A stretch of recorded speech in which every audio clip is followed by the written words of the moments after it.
Hello guys, welcome to my new mini vlog. आज का दिन है सोमवार और सुबह सुबह मैं उठता हूँ और मैं नहा धोकर फ्रेश हो जाता हूँ। फिर मैं दर्शन करता हूँ सूर्य नारायण के। फिर मैं जल अर्पण करता हूँ सूर्य नारायण को और प्रणाम करता हूँ सूर्य नारायण को। फिर मैं सूर्य नारायण देव से प्रार्थना करता हूँ कि आज का दिन अच्छा जाए। फिर मैं वहाँ से प्रार्थना कर कर निकल लेता हूँ भोलेनाथ की पूजा करने के लिए। फिर मैं फूल लेकर और जल लेकर पहुँच जाता हूँ मंदिर।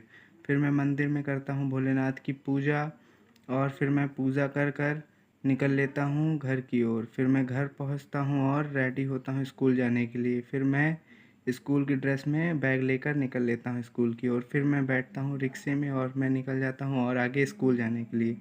फिर रास्ते में मैं माता जी के दर्शन करता हूँ और माता जी के दर्शन कर कर आगे पहुँच जाता हूँ। फिर रुकता है मेरा दोस्त स्कूल की साइड। फिर मैं पहुँच जाता हूँ स्कूल के अंदर और फिर ये दोस्त मिलते हैं, ये हैं पंडित जी।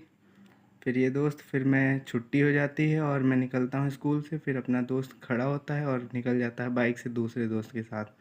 फिर मैं भी दोस्तों के साथ निकल लेता हूँ स्कूल से।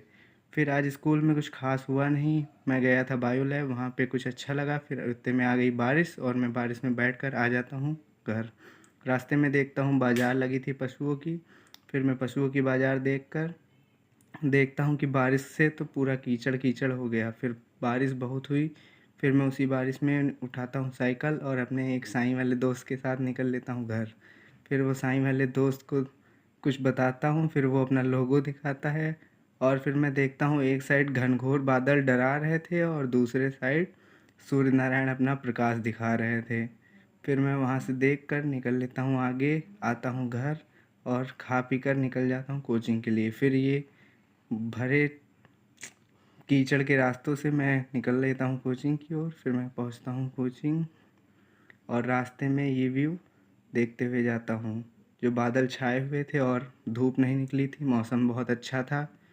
फिर वही मौसम देखकर मैं निकल जाता हूँ कोचिंग और फिर मैं देखता हूँ धान के कुछ खेत और ये केले का खेत। इसमें अब केले के पेड़ कुछ बड़े हो गए हैं। फिर हवा के कारण धान में हुआ भारी नुकसान, जिससे धान के पेड़ टूट गए और फसल बर्बाद हुई। फिर मैं और आगे निकल जाता हूँ। फिर मैं करता हूँ थोड़ा सा काम। फिर मैं वापस इंस्टीट्यूट से आ जाता हूँ घर। फिर मैं घर आकर ये देखता हूँ नज़ारे। फिर ये नज़ारे देखते देखते मैं आ जाता हूँ घर और फिर मैं करता हूँ भोलेनाथ की आरती। फिर आज का व्लॉग यहीं पे समाप्त होता है। ज़्यादा से ज़्यादा लाइक सब्सक्राइब करें and in this can channel.